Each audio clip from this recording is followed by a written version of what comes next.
The Charisma Myth, by Olivia Fox Cabane. Introduction. Imagine this. It's New York City, 1955. The sun is bright, the streets are humming with life, and Grand Central Terminal is a swirling ocean of people rushing to catch their trains. In the middle of this chaos, a woman walks down to the subway platform. She's dressed plainly. She waits for the train, gets on, and finds a quiet corner. No one notices her. Not a single person. She is just another face in the crowd, completely invisible. She is Norma Jean Baker. But then, she steps off the subway and back onto the bustling sidewalks of the city.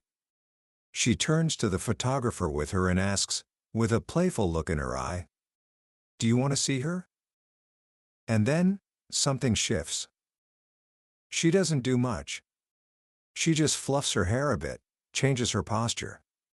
But in that instant, a ripple of magic seems to spread out from her. Time seems to slow down. The people rushing past her stop in their tracks. They blink, as if waking from a dream, and a wave of recognition washes over the crowd. It's her. It's Marilyn Monroe. In a heartbeat, she is surrounded by a mob of adoring fans, the energy so intense that her photographer has to physically shove through the crowd to pull her away. What happened in that moment? How did Norma Jean Baker, the invisible woman in the subway, transform into Marilyn Monroe, the magnetic superstar? It wasn't magic. It was a choice. She decided to turn on her charisma, like flipping a switch. This single story holds the key to a profound and life-changing secret. It's a secret that author Olivia Fox Cabane unpacks in her brilliant book, The Charisma Myth. For centuries, we've believed that charisma is a gift. A kind of mystical quality that you're either born with, or you're not. We look at people like Bill Clinton or Steve Jobs and think, they just have it. But what if that's not true? What if charisma isn't a gift, but a science? A set of specific, learnable behaviors that anyone, and I mean anyone, can master? That is the bold promise of this book. By the end of our time together today, you will understand that charisma is not who you are, but what you do. And you will have the tools to begin practicing it, to unlock a level of personal magnetism you never thought possible. Book summary. So, let's start by tearing down the myth. When I was younger, I used to think of charismatic people as the loud, outgoing, life-of-the-party types. The extroverts who could command a room with a booming laugh. But the author shows us that this is one of the biggest misconceptions. In fact, some of the most charismatic people in the world are introverts. They don't command a room with volume, they command it with presence. Another myth is that you have to be physically attractive. And while good looks can help, they are absolutely not a requirement. Think of Winston Churchill. Not exactly a movie star, but his words and his presence moved a nation. Charisma, it turns out, is what makes you attractive, not the other way around. The most important myth to bust is that you have to change your personality. You don't. This isn't about becoming someone you're not. It's about learning a new set of skills, like learning to play the piano or ride a bike. At first, it might feel a bit awkward, but with practice, it becomes second nature. So if it's not magic, what is it? Olivia Fox Cabane breaks charisma down into 3 core components.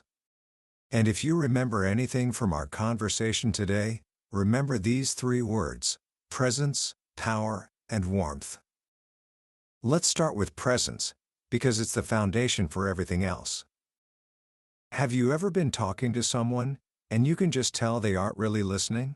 Their eyes are a little glazed over. Their mind is somewhere else.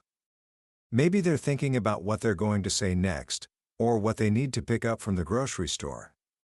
How does that make you feel? Unimportant? Annoying? Ignored? We think we can fake listening, but we can't. The human brain is incredibly fast. It can read a facial expression in as little as 17 milliseconds. If your reaction is even a split second delayed because your mind was wondering, the other person will notice on a subconscious level. They'll get a gut feeling that something is off, that you're not being authentic. And in that moment, trust is broken, and charisma is impossible. Being present simply means having a moment-to-moment awareness of what's happening, right here, right now. It means paying attention to the person in front of you, instead of the conversation happening inside your own head. Now, this is easier said than done. Our brains are wired for distraction. It's a survival instinct. Our ancestors had to constantly scan the horizon for threats or opportunities. That rustle in the grass could be dinner, or it could be a tiger. The one who wasn't easily distracted, well, he's probably not our ancestor. So how do we fight thousands of years of evolution? The author gives us a few beautifully simple exercises. The next time you're in a conversation and you feel your mind starting to wander, try this. For just 1 second, bring your attention to the physical sensations in your body. Focus on your breathing, the feeling of the air entering your nostrils. Or, even more discreetly, focus on the sensations in your toes. Yes, your toes. It sounds silly, but it works. It forces your mind to sweep through your body and anchor itself in the physical reality of the present moment. Just a 1-second reset. Then, bring your full attention back to the person you're with. When you give someone your full presence, even for a few minutes, you make them feel like they are the most important person in the world. That feeling is incredibly rare and deeply magnetic. The next two components are power and warmth. When we first meet someone, our primitive brain asks two fundamental questions. The first question is this person a friend or a foe? This is the warmth question. It's about intention. Do they have my best interests at heart? We assess this almost entirely through body language, a genuine smile, open posture, a soft tone of voice. Warmth is goodwill towards others. The second question is, can this person help me or hurt me? This is the power question. It's about capability. Does this person have the ability to affect my world? We look for clues of power everywhere. Confidence, social status, intelligence, physical strength, even wealth. Think about it like this. Warmth without power can come across as eager to please, even needy. People might like you, but they won't see you as charismatic. Power without warmth can be impressive, but it can also feel arrogant, cold, and intimidating. You might be respected, but you won't be magnetic. True charisma is the combination of both. When you meet someone who projects high power and high warmth, you get the impression that they can move mountains, and that they would be happy to move one for you. This combination is irresistible. It's why we were so captivated by the story of the two British Prime Ministers, William Gladstone and Benjamin Disraeli. As the story goes, in the week before the election, both men happened to have dinner with the same young woman. When a reporter asked her about her impressions, she said something remarkable. After dining with Mr. Gladstone, she said, I thought he was the cleverest person in England. But after dining with Mr. Disraeli, she continued, I thought I was the cleverest person in England. Guess who won the election? It was Disraeli. The man who made others feel good about themselves. Gladstone projected power and intelligence. Disraeli projected power, intelligence, and warmth. He made her feel seen, valued, and brilliant. So, presence, power, and warmth. These are the building blocks. But how do we actually project them? We can't just decide to have more power or be warmer. Trying to consciously control all the tiny muscles in your face and the subtle shifts in your posture is impossible. This brings us to the most important principle in the entire book: charisma starts in the mind.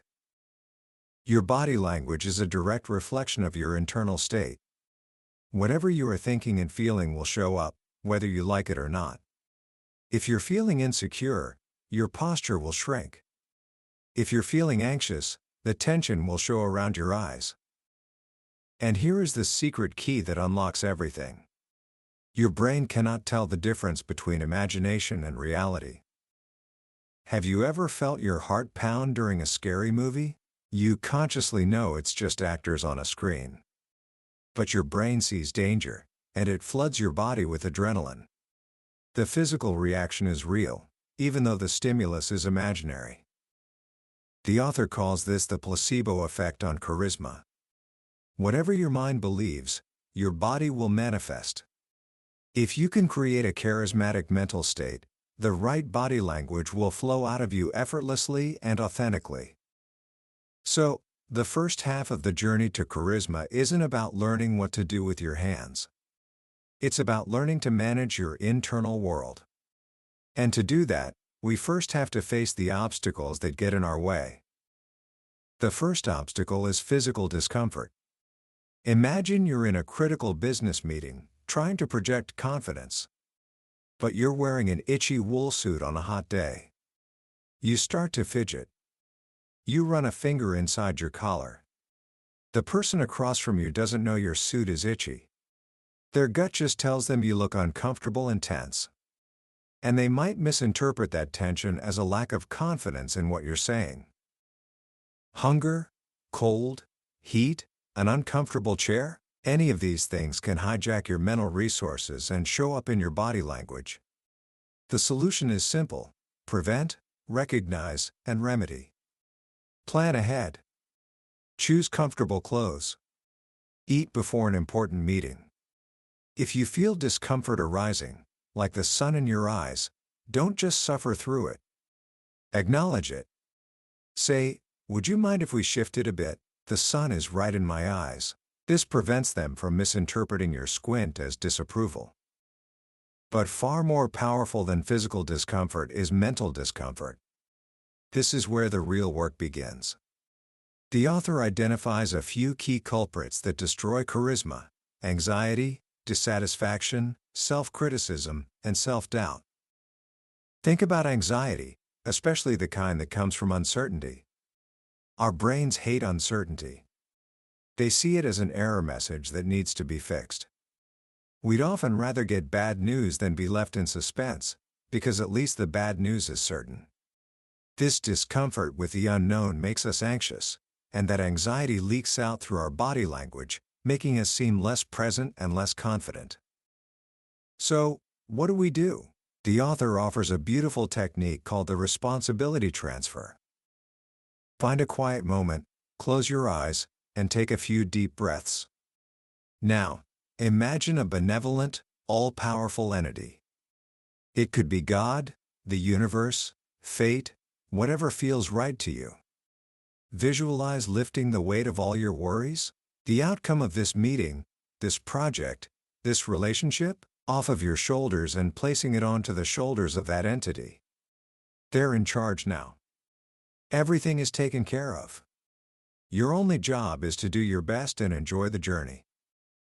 Does this magically solve the problem? No. But it uses the placebo principle. For a moment, your brain believes it's possible that the burden has been lifted.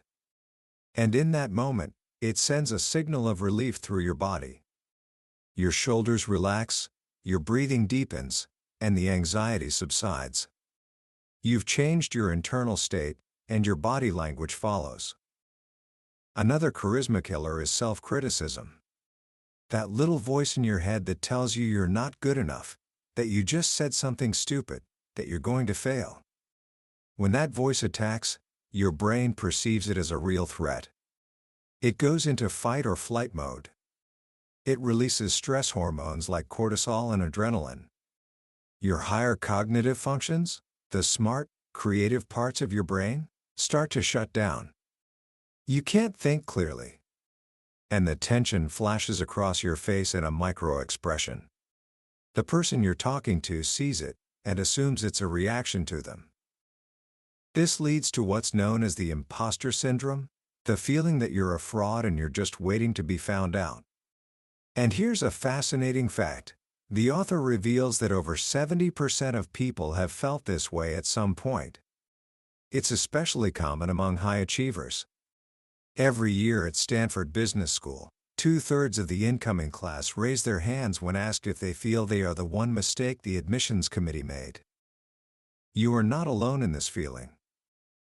So how do we handle all this internal negativity? The author gives us a powerful 3-step process. Step 1. Destigmatize discomfort. The first step is to simply realize that these feelings are normal. Everyone experiences them. Even the most enlightened monks get angry. When you feel shame or anxiety, your first thought might be, I shouldn't be feeling this way. So now you feel bad. About feeling bad. Destigmatizing means you give yourself permission to be human. Remind yourself that billions of people have felt this exact same way. It's not your personal failure, it's part of the shared human experience. This alone can rob the negative feeling of much of its power. Step 2. Neutralize negativity. This step is about realizing that your thoughts are not facts. Your mind is not a perfect mirror of reality, it's a filter. And it has a strong negativity bias. It's designed to look for threats. Remember the gorilla experiment? Participants were asked to watch a video of people passing a basketball and count the passes. Half of them completely missed a woman in a full gorilla suit walking through the middle of the scene. Our attention is limited. We don't see reality. We see the version of reality our brain chooses to show us. When a negative thought pops into your head, don't argue with it. Don't try to suppress it. We all know what happens when you try not to think of a white elephant. Instead, just label it. See it as graffiti on a wall. It's just a thought, an electrical impulse. It has no inherent power over you. Step 3. Rewrite reality. This is the most creative and powerful step. Since we often don't know the true story behind a situation, we might as well choose the interpretation that is most helpful to us. This is called cognitive reappraisal. Imagine you're driving to an important meeting and someone cuts you off aggressively. Your first reaction is anger. Your body floods with stress hormones. Now, what if you learned that the driver was a mother desperately rushing her choking baby to the hospital? Would your anger instantly vanish? For most people, it would. You can do this for any situation. You don't know why your boss seemed cold in the meeting. Maybe they're not mad at you. Maybe they have a splitting headache, or they're worried about their own problems.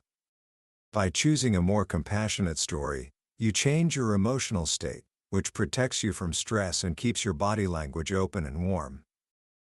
This is especially powerful for dealing with resentment. As the saying goes, resentment is like drinking poison and waiting for the other person to die. The author suggests an exercise called getting satisfaction. Write a letter to the person you resent, saying everything you've ever wanted to say. Get it all out. Then, on a fresh sheet of paper, write their response, the perfect, heartfelt apology you've always wished you would receive. Your brain, unable to distinguish imagination from reality, will feel a sense of closure. The resentment will lose its grip. Once we've learned to clear away the obstacles, we can start proactively creating the mental states we want. And the most powerful tool for this is visualization. Top athletes have been using this for decades. Golfer Jack Nicklaus said he never hit a shot, even in practice, without first creating a perfect mental movie of it. When you vividly imagine yourself doing something, your brain activates the same neural pathways as if you were actually doing it. You can literally change your brain structure just by thinking. To boost your confidence before a big presentation, don't just think be confident. Close your eyes and remember a time when you felt absolutely triumphant. Hear the applause. See the smiling faces. Feel the warmth of success rising in your chest. Make it as sensory-rich as possible. When you open your eyes, your body will be coursing with the same chemistry of confidence you felt in that moment. Your posture will be more expansive, your voice will be more resonant, and your presence will be undeniable. This works for generating warmth too. And the path to warmth often begins with 3 practices: gratitude, goodwill, and compassion. Gratitude is a powerful antidote to neediness and desperation. Instead of focusing on what you lack, you focus on what you have. It doesn't have to be big things. You can be grateful for the sun on your face, the comfort of your chair, or the taste of your morning coffee. This simple shift in focus can soften your entire demeanor, making you project both warmth and a grounded sense of confidence. Goodwill is simply the state of wishing others well. In any interaction, try to find 3 things you genuinely like or appreciate about the person in front of you. As you search for the positive, your mental state changes, and your body language follows suit, projecting a warmth that the other person can feel. A simple but profound visualization for this is to imagine that everyone you meet has invisible angel wings. It sounds a bit whimsical, but seeing them, even for a second, as fundamentally good can instantly soften your heart and warm your expression. Sometimes, goodwill isn't enough, especially with difficult people. That's when we need compassion. Compassion is empathy plus goodwill. It's not just understanding how someone feels, but also wishing them well. The author guides us to imagine their past. What was their childhood like? What struggles have they faced that you know nothing about? What if this were their last day on Earth? This isn't about letting them off the hook. It's about protecting yourself from the toxic effects of their negativity. It allows you to stay centered and warm, which is a surprisingly effective way to disarm difficult people. And perhaps the most challenging, but most rewarding, form of compassion is self-compassion. This is the warmth we direct inward, especially when we fail. It's not self-pity or self-indulgence. It's treating yourself with the same kindness you would offer a good friend. Research shows that people with high self-compassion are more resilient, less anxious, and more willing to take personal responsibility for their mistakes, because failure doesn't trigger a spiral of self-criticism. With all these internal tools, you are now ready to master the different flavors of charisma. The author outlines 4 main charisma styles. You don't have to be just one. The true masters can shift between them depending on their personality, their goals, and the situation. First is focus charisma. This style is based on presence. It's the charisma of the great listener. Think of Elon Musk, an introvert who, when he emerges from behind his work, gives you his complete, undivided attention. This style makes people feel heard, respected, and understood. It's incredibly powerful and is a great starting point for anyone, especially introverts. Second is visionary charisma. This is the charisma of Steve Jobs. It's about projecting absolute belief and conviction in a bold, inspiring vision. Visionary charismatics don't just sell a product, they sell a better world. They tap into our deep discomfort with uncertainty and give us something solid to believe in. This style inspires passion and loyalty. Third is kindness charisma. This is the charisma of the Dalai Lama. It's based purely on warmth. It comes from a place of complete, unconditional acceptance.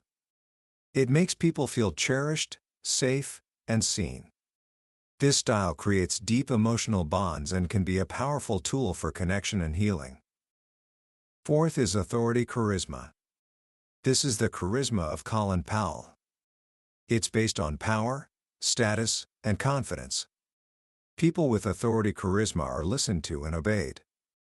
We are hardwired to defer to authority, and this style commands respect.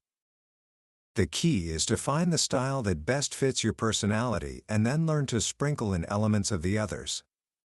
An authority figure who can show kindness is far more effective. A visionary who can also be present and listen is far more inspiring. Finally, we put it all into practice with the externals, the things people see and hear. It starts with first impressions. They happen in seconds and are incredibly hard to reverse. The golden rule is simple: people like people who are like them. This goes back to our tribal instincts. So, pay attention to the tribal wear. Dress appropriately for the environment. You wouldn't wear a suit to a tech startup, and you wouldn't wear a hoodie to an investment bank. And then there's the handshake. A bad handshake, the dead fish, the knuckle cruncher, can kill a first impression before a single word is spoken. A good handshake should be firm, with full palm contact, and accompanied by warm eye contact. It's a small detail that makes a huge difference.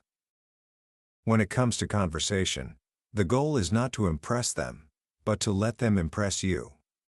Make them feel interesting. Ask open-ended questions. Keep the spotlight on them. As Disraeli said, talk to a man about himself, and he will listen for hours. Your voice is another powerful tool. To project power, speak slowly, pause often, and drop your intonation at the end of sentences. Think of a judge delivering a verdict. To project warmth, there's only one thing you need to do: smile. Even on the phone, a smile changes the tone of your voice in a way that people can hear and feel. And finally, your body language. To project power and confidence, take up space. The author calls this being the big gorilla. Stand with a wide stance, puff out your chest, and keep your posture expansive. Studies show that assuming a powerful posture for just 2 minutes can increase testosterone, the confidence hormone, and decrease cortisol, the stress hormone. You can literally change your body's chemistry by changing your posture. To project high status, be still. Avoid fidgeting, excessive nodding, or using filler words like and ah. This stillness, or poise, conveys a deep sense of self-assurance. As you master these skills, you'll find your life beginning to change. People will be more drawn to you. Your ideas will be heard. You'll become more influential. But the author wisely concludes with a chapter on the charismatic life and its challenges. With charisma comes responsibility. You'll become a magnet for praise, but also for envy. You'll need to learn to share the glory and transfer credit to others to keep them on your side. People may also feel so comfortable with you that they reveal more than they should, and may feel shame later. You have to learn to gently guide the conversation to protect them. And finally, you'll be held to a higher standard. People will expect more from you. The antidote to this is to show your vulnerability. Admitting a minor flaw or a moment of uncertainty doesn't diminish your charisma. It makes you more human, more relatable, and ultimately, more likable. Commentary. As we come to the end of our journey through the charisma myth, I want to leave you with a final thought. Of all the powerful ideas in this book, the one that I believe is truly life-altering is the shift from seeing charisma as an identity to seeing it as an activity. It's not about being charismatic. It's about doing the things that create a charismatic experience for others. This is an incredibly empowering idea, because it means that charisma is not some exclusive club you have to be born into. It's a path that is open to every single one of us. The core of this path, as Olivia Fox Cabane so brilliantly lays out, is the mastery of your own internal world. Before you worry about where to put your hands or how to modulate your voice, you must first learn to quiet the storm inside. The anxiety, the self-doubt, the inner critic, these are the true enemies of charisma. By learning to destigmatize these feelings, to neutralize their power, and to rewrite the stories we tell ourselves, we lay the foundation upon which everything else is built. The practical tools in this book are like a master craftsman's toolkit. Visualization is not just wishful thinking, it is a way of rehearsing for success at a neurological level. Gratitude and compassion are not just nice sentiments, they are chemical triggers that change your physiology and broadcast warmth through every pore. And the physical postures are not about faking it till you make it, they are about using your body to send a new set of instructions back to your brain, creating a positive feedback loop of confidence. So, where do you begin? It can feel like a lot, I know. But you don't have to do it all at once. Here are 3 simple things you can start doing today. First, practice presence. Just once today, in one conversation, make a conscious effort to be fully there. When you feel your mind drift, gently bring it back by focusing on your breath or the feeling in your toes. Notice the difference it makes, both in how you feel and in how the other person responds. Second, pick one technique for handling mental discomfort. The next time that voice of self-criticism pipes up, don't fight it. Just try labeling it. Say to yourself, self-criticism is here. See it as graffiti on a wall. See what happens when you don't give it so much power. Third, experiment with one charisma style in a low-stakes situation. Maybe you're naturally an introvert. Try practicing focus charisma with the barista at your local coffee shop. Give them your full, undivided attention for the 30 seconds you're interacting. See how it feels to make someone else feel truly seen? This book is not about manipulation. It's about connection. It's about learning to remove the internal barriers that prevent us from showing up as our most confident, warm, and authentic selves. The charismatic person you wish you could be is not someone else. It is a version of you that is already there, waiting to be revealed. And now, you have the map to find them. That was a summary of the Charisma Myth by Olivia Fox Cabane. We've explored the core principles today, but I'll be honest with you, a summary is like looking at a travel brochure. The real adventure happens when you take the trip yourself. The true magic of a book like this happens in the quiet moments of reading, when a particular story or a simple idea connects with you in a way you didn't expect. This summary is your map, designed to help you decide if this is a journey worth taking. If anything we've talked about has sparked something inside you, I encourage you to grab a copy. Reading it isn't just about learning. It's an experience that can genuinely change the way you see yourself and the way you walk through the world. A link to the book is in the description below. Also, if you found this summary valuable, please do me a small favor and hit that like button. And be sure to subscribe to the channel so you don't miss our next journey into another life-changing book from the billionaire's bookshelf. Your support means the world and allows us to keep exploring these incredible ideas together. Let's keep growing.